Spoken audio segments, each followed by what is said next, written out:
Hello and welcome to the Amakabeke Talk Show. It's your roundtable discuss once again, and today is the hot topics and more. Hot topics, we have our returning guests here, the wonderful George Bluetooth George from Toronto, Canada, joining us. Hi, George. Hello, everybody. And again, hope you are ready for this topic tonight because it's really hot. I'm already sweating. Guys. Ooh, get something to cool yourself off. Get something. I'm sure you'll be very, very hot and steamy soon. And we have another returning guest, our wonderful Toby from Atlanta, Georgia. You must remember him from last season. Hi, Toby. Hi, thanks for having me. I'm happy to be back here. Welcome again. Welcome again. Thank you. Of course, it's steamy, hot, and heavy.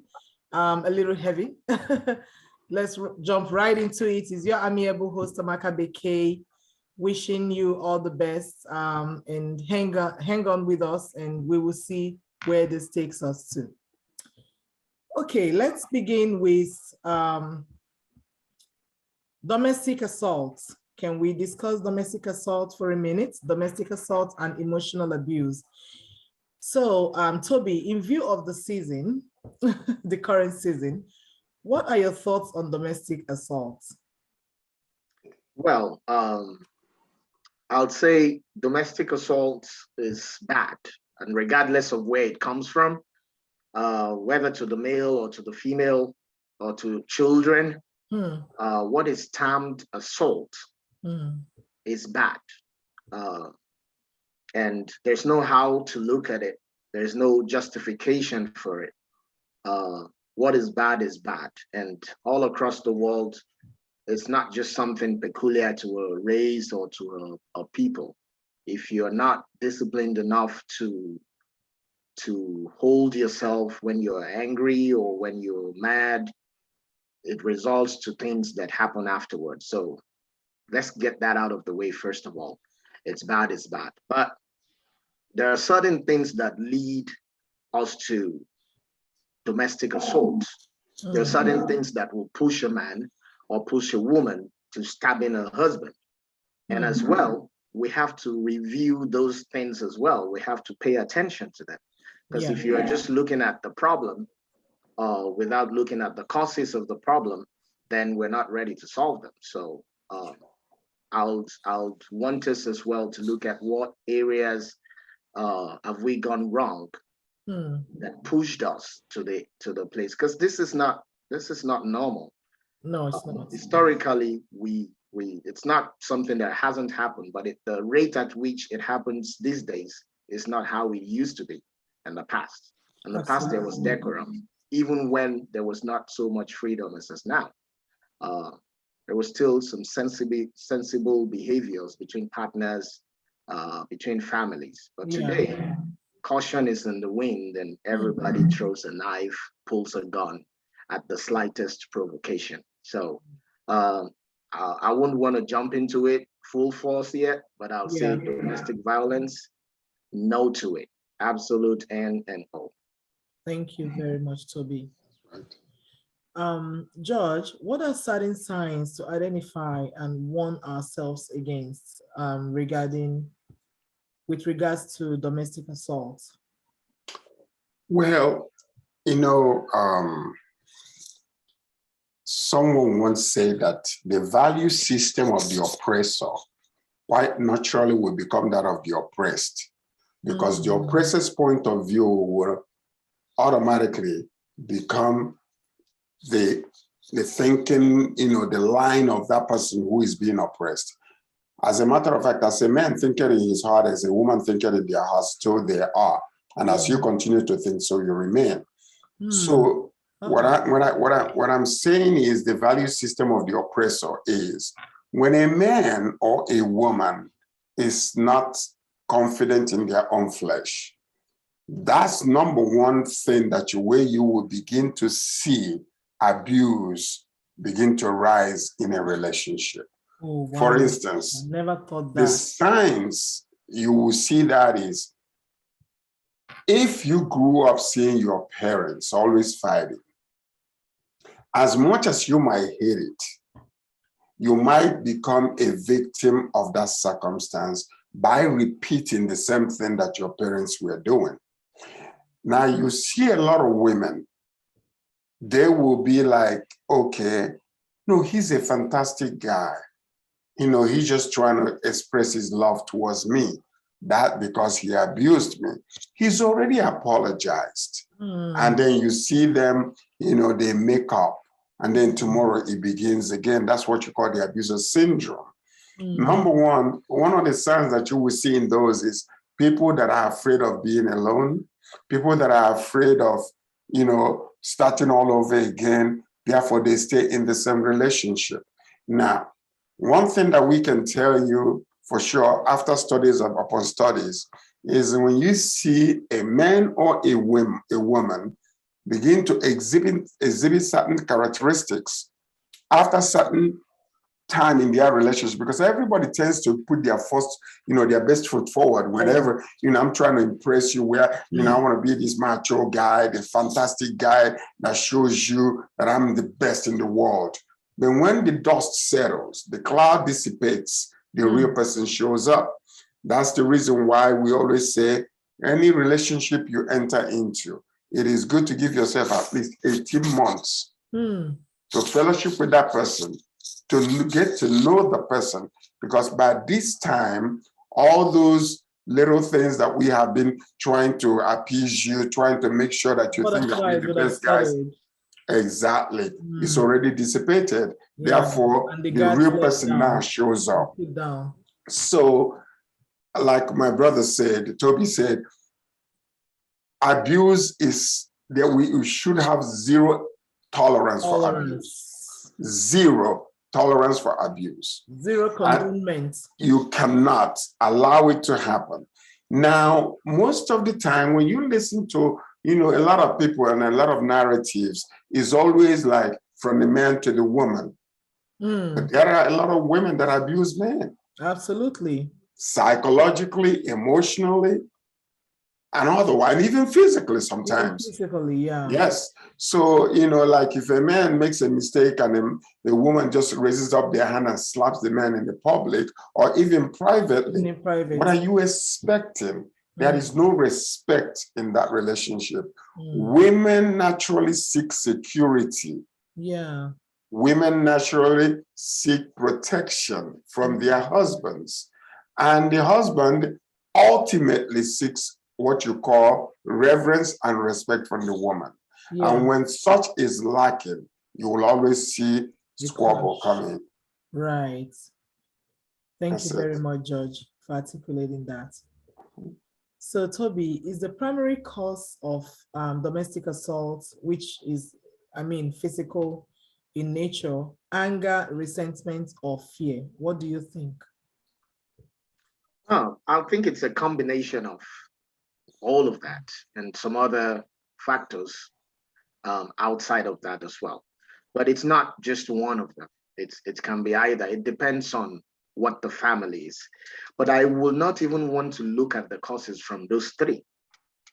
I was discussing this with someone recently, and I said, I think we have failed from the family point of view, because I mentioned earlier and said this was not not very relevant in our society like 40, 50 years ago. We had a system that works, even though there were issues here and there that we needed to work on, that we have worked on, and they seem better today.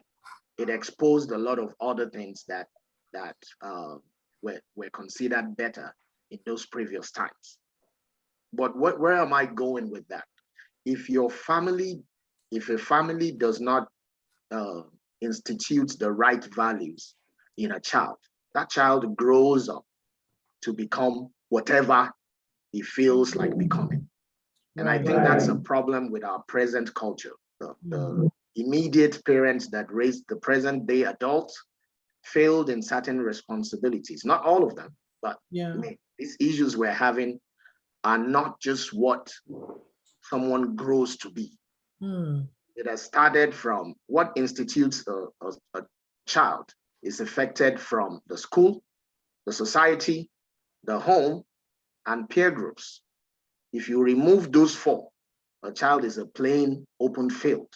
Yeah. Those four attributes, those four factors contribute into what I am today, what you are today, what everybody is. Yeah. So if you don't have parents, you don't have a home, not necessarily parents, you don't have a home can be a lot of other things, grandmother, father, whatever is in that circle that forms your home. If you don't have trainings from that part, you will have it from a school. If you go to a school where you didn't get the right trainings from, you have a society. Unfortunately, the society part is cleaned out. These days, nobody talks to our kid. We'll go to school and fight. How dare you talk to my kid? How dare you correct them? So that's also a factor that contributes to what a child grows up to become. And finally, their prayer groups. Well, that can also be corrected if properly managed from all. But this is the child that is now a man that has a wife, or a girl that has become a wife that has a husband, and they are forced to live together in a union. Issues will definitely come up. My suggestion and my own position is this: let everybody be what they are supposed to be in a home. Let a man be a man. I'm a little bit African, I'm a little bit old school. So my position may not be what is a general acceptance in the society. But let a man be a man in a union. Let a woman too be a woman in a union. Yeah. If both people understand what they are supposed to be, and we all fit into that without prejudice, without malice, without all the negativity that comes with it, we'll have a perfect home. True. You know, it's not rocket science. It's not that hard. You know, we make it look like, oh, some people will tell you, oh, marriage is a burden. No, it's not. No. You know, forget marriage, friendship. You know, it's not just married people that beat themselves and kill themselves. You will see boyfriend and girlfriend too. Dating people. You know, stabbing themselves, sacrificing themselves, and a whole lot of negativity, as it's called. So my opinion is this: let everybody understand what it takes to be what they are. Their role. If you're gonna be, and it's a lot that those two definitions, those two captions, there's a whole lot in each one. You want to be a man in a home, don't be I'm sorry, I'm going to use this example. Don't be a 50-50 guy. That's me. And I'm going to say that it may not be the general perception, but that is where it starts. See? That is where it starts. As I have noticed, don't be a 70-30 person. I would even say, you know, you want to be a man, try to be a man. Try it like Mr. George said. A woman needs protection. They need coverage. Be that protection. Don't share what you are supposed to be, that responsibility that is yours. Don't put it on the other person. You know, like you said, a man needs respect. Don't share that too. If we understand what we are supposed to be and we be that, you know, it will falter here and there. But at least majorly everybody understands this is my role in this union, and we do it right. Then we will not have this problem. Do it right. Know your role and play it right. That's right. I want to say something actually. I believe that, you know, I'm going to respectfully disagree a little bit with you, Toby. Okay. In the aspect of the fact that you believe that it's worse now than it was before. Possibly,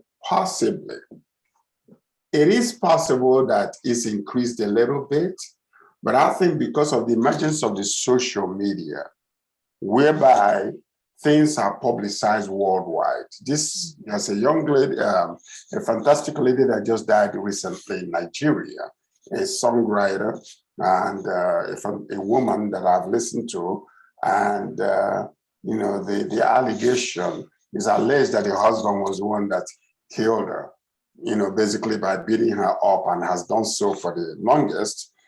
More like caused her death. That caused her death. Yeah. Now, Alleged. without the presence of social media, that woman would have suffered in silence and died, and nobody would have known anything about it. Yeah. The reason why, the husband was arrested was simply because it was exposed that such a thing has been happening before, and a lot of witnesses will come out and judge or say what they have seen in the past. Now, most of our parents suffered in silence because of what we can consider to be, taboo when you bring out your situation publicly. Therefore, you a woman, you are supposed to be this way or that way. And they were suffering. A lot of them did. So now, as a matter of fact, many of them might have died in the hands of their husbands, or even the woman might have stabbed the husband to death, and nobody knows about it. So I believe that because of the emergence of the social media, now we are hearing those things. It's just like where you are right now. I was in Atlanta, and as a matter of fact, my office was somewhere where a lot of killings were taking place in those days, because I was working for this corporation. And most of the deaths that took place, black on black deaths, were not even reported. And you go home and you think you're going to see it on TV. You don't see it on TV. It's normal because, black guy just killed another black person and it's not newsworthy. Do you understand? But these days, if you don't report it, somebody will take a video and put it on YouTube. Or somebody will take a video and put it on Facebook or on Instagram or somewhere else. So now all of a sudden, the newscasters are forced to try to grab those. If they see that, they'll try to call and see to, make sure that it is true. So to me, actually, growing up as a little child, I've seen, such abuses, took place. Which was, the husband gets a cane and is, flogging the wife. And, everybody's just looking like it's supposed to be that way. Even as a child, I felt like it was wrong. Something in me told me that was wrong. It's not supposed to be. So I think that it's been that way, and many victims have fallen because of abuses, but it was never reported. Now, the little that happens, even everybody is kind of careful now, because I'll go and slap, Chris Rock, the world will hear about it. You understand? So because everybody's watching me at the moment that I did it. The only thing I can say, maybe I have a mental or a psychological or emotional issues, to excuse myself, but I saw the man walk up and slap another man, because the world is watching. But in the past, where you have to record these things, edit it, they would have said, well, maybe we don't need to put that out there because we want to protect the image of our organization. And then it's a different thing altogether. So that actually is it. Now, another area that I wanted to touch previously is what you call the 20-80 rule. Or 80-20 rule or whatever. Now, the difference between a man and a woman is there. A man ought to be a man, like you said, Toby. But also, there is another aspect of it. The temperamental between two individuals are different. Some people grew up not liking to do certain things. And I'll give you a perfect example. And I've done this before because it's a personal experience whereby, if somebody is a clean freak, they like to keep everything intact. They like, all their shirts hung by color, like the shirt you're wearing right now. You cannot put black next to it. You have to put another color that is a little white or, pink or green towards it. They line it up. Then all of a sudden, you meet a woman who doesn't care. She don't care. I come home, I put my clothes. She doesn't get the memo. No, the memo was not downloaded to her. So all of a sudden, you come back and you see her putting her, top on the dresser or maybe on the couch. And then it's like, what the heck is going on here?